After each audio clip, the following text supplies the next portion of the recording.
also when we're talking about detoxing and we're talking about toxic burden, we have to talk about the lymphatic system. We know with cancer specifically, a fully functioning immune system, and in adjunct with that, a lymphatic system. A really fully functioning lymphatic system is exactly what your body is designed with to help you rid itself of cancer cells and any infection for that matter. Right. And so, the lymphatic system, part of its role is basically to remove toxins and remove abnormal cells and to produce immune boosting cells and lymphocytes and all these things to help your body heal. Right. And so what are some oils and maybe some techniques that you use to help stimulate the lymphatic system? So this is one of my favorite topics because I like to do a lot of things, but I want to start right there at the basics with exercise and utilizing exercise, because the lymphatic system doesn't have its own active pumping system. You are the pumping system. You need your body's movement, your breathing, you need your intestinal activity, and also your muscle action to really create that flow to get the toxins that we have out of our body. And one of the things with some of my friends I've had the pleasure of coaching, through the cancer processes, you really have to think, you put stuff out, you put stuff in, it's got to come out. You put stuff in, it's got to come out.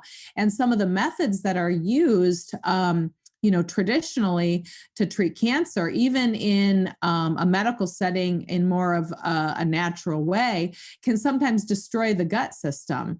And I had a girlfriend that actually died not of cancer, but it was because of the things that they did to the therapies that really destroyed her gut. And eventually they had to remove her bowels.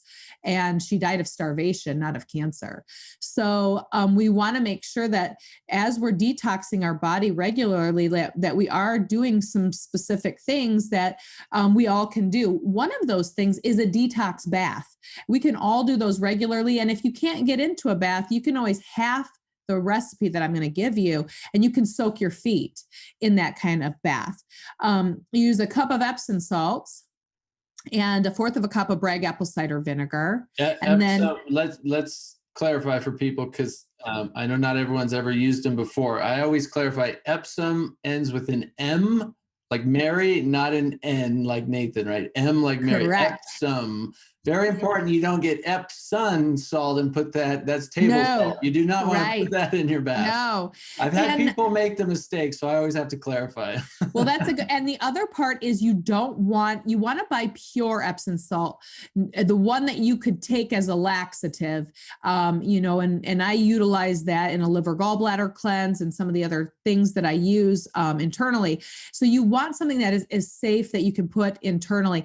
So if you are using an Epsom salt, or you have one that has essential oils, 9 times out of 10, those are fake essential oils, and they're not pure enough to even bathe in.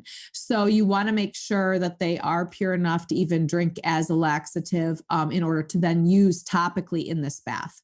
Okay, so I'm excited for this bath recipe because I love Epsom salt baths. And so sorry to cut you off there, but I'm excited because I'm going to do this recipe myself. So if you can start again, how much Epsom salt?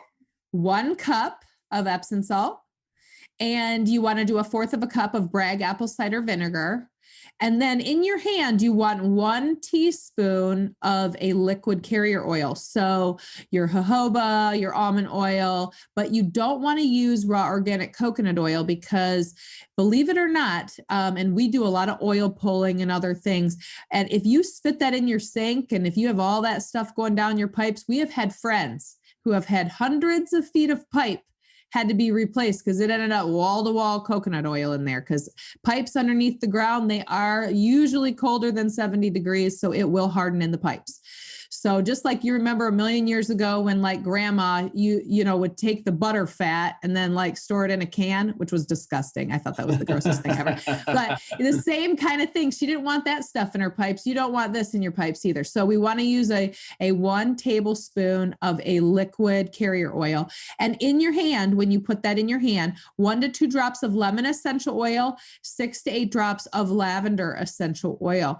And then you want to mix that all in there with your hand in your bath and fill your bath up. And then you want to soak in as hot as you can stand for 30 to 45 minutes. Now, at the end of that soaking, you want to, for the last 5 minutes, you want to then sit up. Then you kind of want to, if you can, go to your knees. And then the last minute, you want to stand and let everything drain, you know, out of your feet. You have over 10,000 pores on the bottom of your feet. It's a great tool for detox. And this is not something you want to do if you're going to go run a 5K.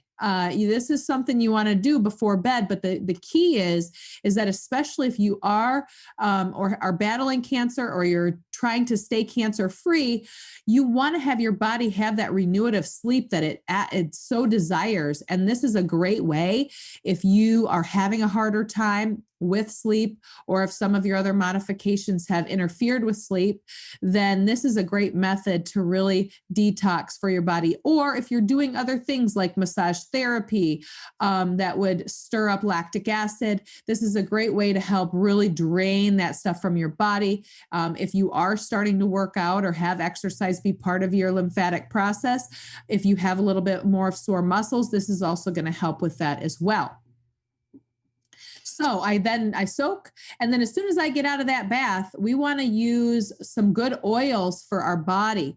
Some great ones, especially for cancer. Now we have an article that is specifically for, there's so many different oils that by the research shows that are wonderful for fighting cancer. Now that immunity blend is a great one.